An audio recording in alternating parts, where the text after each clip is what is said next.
मुलांना जर आपण चांगलं चांगलं घरीच बनवून दिलं, म्हणजे वेगवेगळ्या पदार्थ आपण त्यांना घरीच बनवले आणि ते त्यांना जर खाऊ घातले टिफिनला किंवा घरी तुम्ही संध्याकाळच्या नाश्त्यासाठी जरी दिले ना, तर ते नक्कीच बाहेर खाण्याचं मात्र जिद्द करणार नाही. आणि पावसाळ्यामध्ये बाहेर खाणं किती रिस्की आहे हे सगळ्यांनाच माहिती आहे. त्यामुळे मस्त असे वेगवेगळ्या रेसिपी आपण घरीच ट्राय करायच्या आहे. चला मग बनवूया आपण आजचा सँडविच. इथे मी सँडविचसाठी सॉस तयार केलेला आहे. त्याच्यामध्ये टोमॅटो सॉस, मेयोनीज घातलेला आहे आणि रेड चिली सॉस घातलेला आहे 1 चमचा. आणि प्लस त्याच्यामध्ये मी 1 चमचा ग्रीन पेस्ट घातलेली. ग्रीन पेस्टमध्ये हिरवी मिरची, आलं, लसूण आणि कोथिंबीर ह्याची पेस्ट केलेली आहे. ते आपल्याला सगळं व्यवस्थित एकजीव असं करून घ्यायचं आहे. त्यानंतर आपल्याला इथे मी ब्रेडचं स्लाइस घेतलेला आहे. तुम्ही ब्राऊन ब्रेड घेतला तरी हरकत नाही. इथे मी व्हाईट ब्रेड घेतलेला आहे आणि त्याला आपल्याला पूर्ण असं बटर लावून घ्यायचं आहे.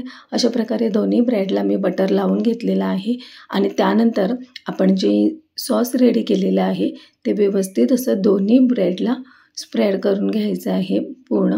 आणि तुम्ही ह्याच्यामध्ये पाहिजे तर थोडीशी जी आपली लाल तिखट चटणी असते ती देखील घालू शकता, जर तुम्हाला सँडविच जे आहे ते थोडे स्पायसी पाहिजे असेल तर. पण मी ते रेड चिली सॉस घातलेला आहे, त्यामुळे जी आपली लाल चटणी असते ती घातलेली आहे. हे जे ग्रीन पेस्ट आहे तुम्ही वेगळी लावू शकता आणि सॉस पण वेगळं लावू शकता.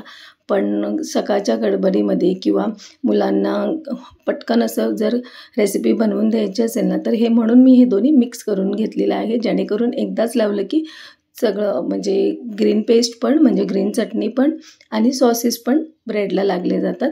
त्यानंतर मी इथे कांद्याचे स्लाइस करून घातलेले आहे. माझ्या मुलीला सँडविचमध्ये जास्त भाज्या म्हणजे टोमॅटो, बटॅटो किंवा काकडी हे घातलेलं नाही आवडत. तिला फक्त कांदा घातला की सँडविच ती खूप आवडीने खाते. त्यानंतर मी जसं तुम्हाला लास्ट रेसिपीमध्ये सांगितलेली कॉर्न टिक्कीची मी जे रेसिपी शेअर केलेली त्याच्यामध्येच मी तुम्हाला सांगितलेलं की ह्या कॉर्न टिक्कीपासूनच मी अजून एक रेसिपी बनवणार आहे, ती म्हणजे ही सँडविच.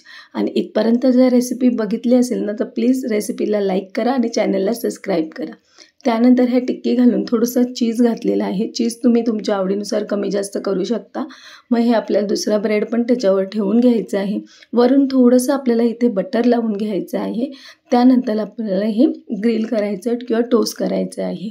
तुमच्याकडे जर कसलाही जे टोस्टर असेल किंवा जर टोस्टर नसेल तर तुम्ही हे तव्यावर देखील गरम करू शकता.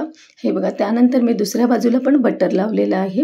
बटर लावून हे आपल्याला जे आम्ही टोस्टर आहे तो बंद करून घ्यायचा आहे. अगदी 1-2 मिनटं आपल्याला हे टोस्टर एका बाजूने टोस्ट करून घ्यायचं आहे. त्यानंतर दुसऱ्या बाजूने पण टोस्ट करून घ्यायचं आहे. हे बघा, अशा प्रकारे आपलं टोस्ट सँडविच इथे रेडी झालेला आहे. माझ्या मुलीला इथे ना मस्त असं थोडंसं गोल्डनिश डार्क कलर आला ना, असं क्रिस्पीनेस जास्त आला की खायला सँडविच तिला खूप आवडतं. म्हणून मी इथे हलकंसं थोडं जास्त फ्राय केलेलं आहे, म्हणजे जास्त टोस्ट केलेलं आहे. त्यानंतर तुम्ही इथे वरून थोडं अजून बटर लावायचं आहे. मग इथे आपल्याला हे कट करून घ्यायचं आहे. हे बघा, आणि तुम्ही तुमच्या आवडीनुसार भरपूर चीज घालू शकता. जर तुम्हाला जास्त चीज आवडत असेल तर जास्त, प्लस तुम्ही भाज्या देखील अजून जर तुम्हाला काही घालायच्या असेल तर घालू शकता. पण माझ्या मुलीला असा सिंपल सँडविच आवडतो, त्यामुळे मी इथे जास्त भाज्यांचा वापर नाही केला. अशाच पद्धतीने मी दुसरा देखील सँडविच बनवून घेतलेला आहे. आणि मेन म्हणजे हे आपण जर असं चांगलं चांगलं खाऊ जर मुलांना घरी घातलं ना, तर खरंच ते बाहेर जाण्याचं किंवा ह्या पावसाळ्यामध्ये बाहेर खाण्याचा हट्ट बिलकुल नाही करणार. त्यांना असंच मस्त मस्त खाऊ घरीच भेटलं तर ते का बाहेर जातील. त्यानंतर आपल्याला ह्याच्यावर थोडंसं अजून चीज घालायचं आहे. व्यवस्थित असं चीज इथे तुम्ही भरपूर घालू शकता किंवा कमी घालू शकता. तुम्हाला जसं चीजचं क्वांटिटी आवडेल तसे तुम्ही करू शकता.